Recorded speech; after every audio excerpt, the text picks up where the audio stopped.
1974, we had platform shoes, and we all sported them hairstyles like Sister Davida Turner. We all had afros. We would often say, "I'm black and I'm proud."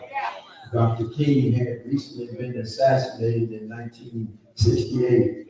It was difficult times during 1974 to be an American living in this country, but there was a shifting in the community. We stopped allowing the dominant culture to define our worth, our brilliance. Black people were pulling themselves up out of the pit of despair and discrimination. Times were very difficult in 1974. Here comes William DeVaughn singing this song. Be thankful for what you got. Scarcity, poverty was in the land. Racism and white supremacy was in the land. Jim Crowism had not always been stuffed out. It's still not always stuffed out. But William DeVaughn said, be thankful for what you got.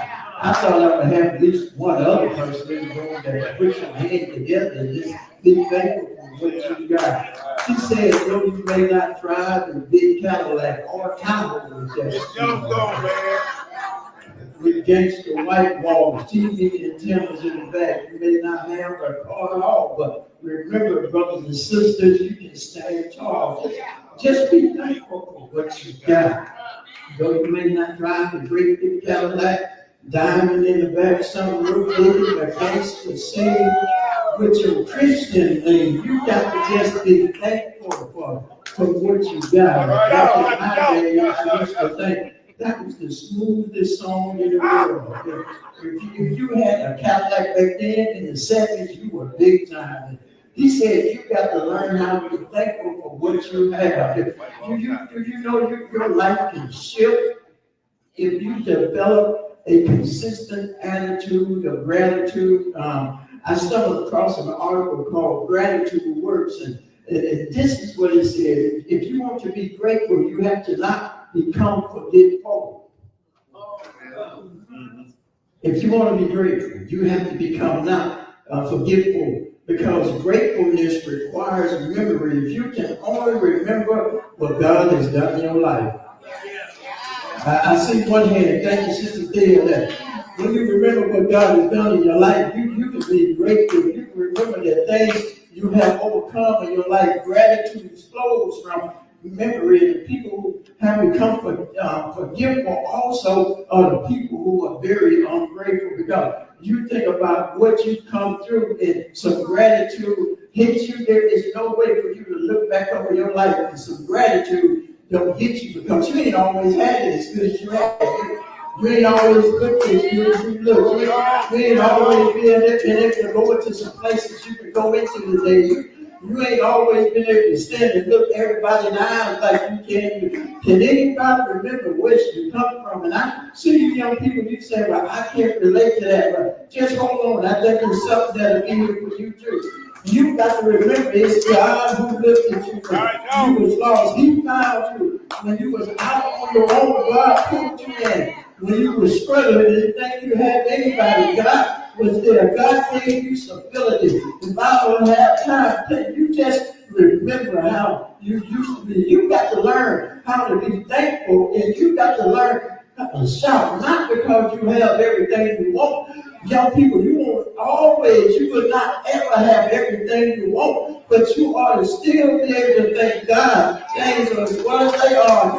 You ought to still be able to thank God. You had some parents that made some sacrifices to make sure you made it. You ought to be able to thank God that you was able to make some sacrifices to make it. So now that you're mature, you can shout and say, you know what, God really is good. And He's giving you blessings that money cannot buy. I know young people don't realize that there are some things God can give you that money cannot buy. And to those of us who realize if there is anybody in the house who is thankful for God for giving us stuff that money can't buy. You see, money can buy you a house, but that house only becomes a home with God. I thought I said something like that. Money can buy you a car, but it can't buy you traveling grace and mercy. Money can get you high, but money can't get you peace. Money can get you pleasure, but money can't get you love. Money can get you associates, but money can't get you no ride or die friends that will be there when you are up and down. Is there anybody in the house that can be just thankful that God can give you stuff that money can't get you? God can bless you with some stuff that you can't get from your bank account. Stuff that money can't fix. That you be thankful that you don't look like what you've been through. And I told Second Baptist on Sunday, yeah, I look what I've been through, but I thank God He got me through what I've been through. Can somebody praise God that if you don't look like what you've been through, you can lift your hand up and say, God, I thank you. I don't look like what I've been through. But then on the other hand, God, I thank you that I look like what I've been through, and I'm still here. Through it all, I learned to trust Him.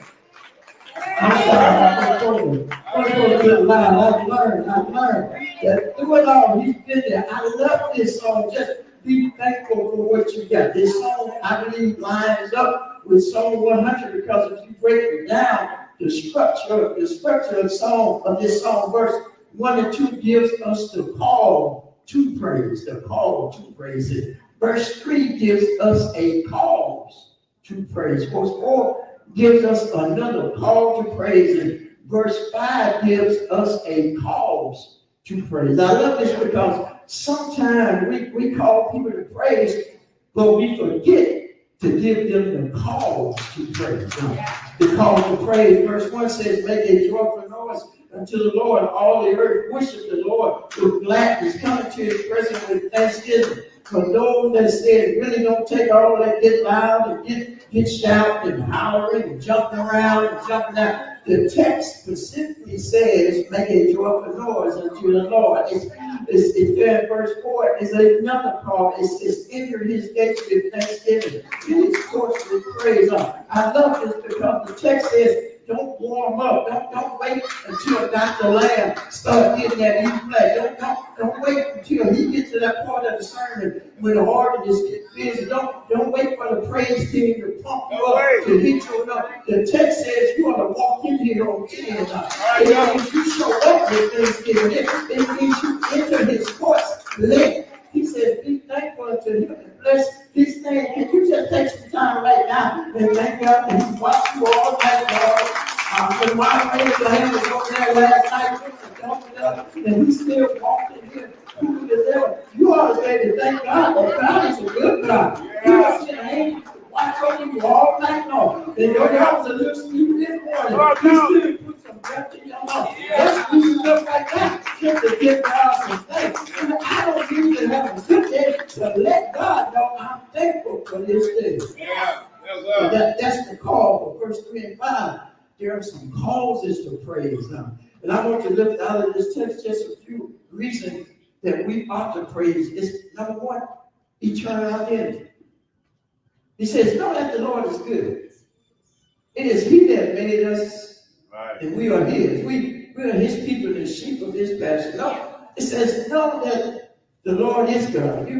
You got to know something at some point in your life.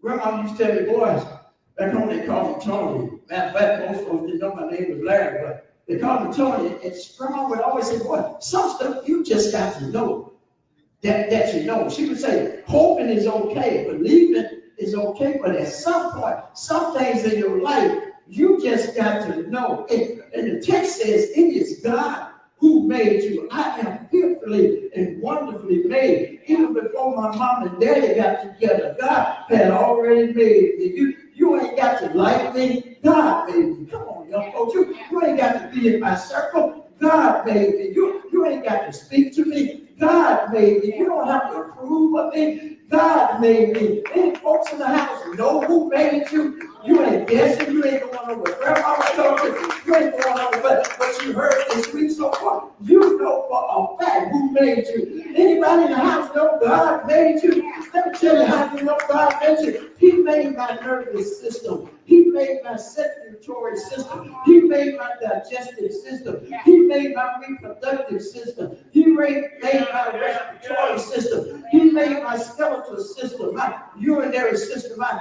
cardiovascular system, my immune system, my muscular system. God made me. We are God's people, fearfully and wonderfully made. God gave us sweat for perspiration, back for formation, hair for decoration, lungs for respiration, legs for stabilization, eyes for observation, ears for interpretation, mouth for conversation, and nose for insulation, and hand for occupation, heart for blood circulation, feet for transportation, skin for installation, tongue for taste sensation, mind for education, brain for communication, a Park Valley district for motivation, the Bible for inspiration, the Holy Ghost for sanctification, Jesus for salvation, and one day He's coming back to take me to my destination. I'm done, y'all. You got to know who you are.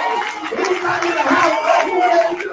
When you know who made you, you don't have to worry about what they say about it. You don't want to worry about how they treat you. When you know you belong to God, when you know Him. All right, man.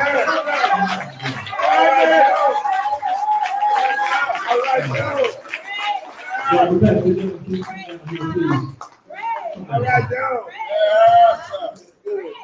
Yes, Lord. That's good. That's all right, Joe. Little shout, huh? All right. Pastor Jones, Dr. Jones, my friend. On behalf of myself, the Second Missionary Baptist Church, you know we love you. This is a. Invite me to preach again. Yeah. God bless you, young people. I love you all. God bless you. Remember who made you. Through storm, depression, through broken relationships, through heart failure, through hard times. Remember who made you. God bless y'all. Good, Joe.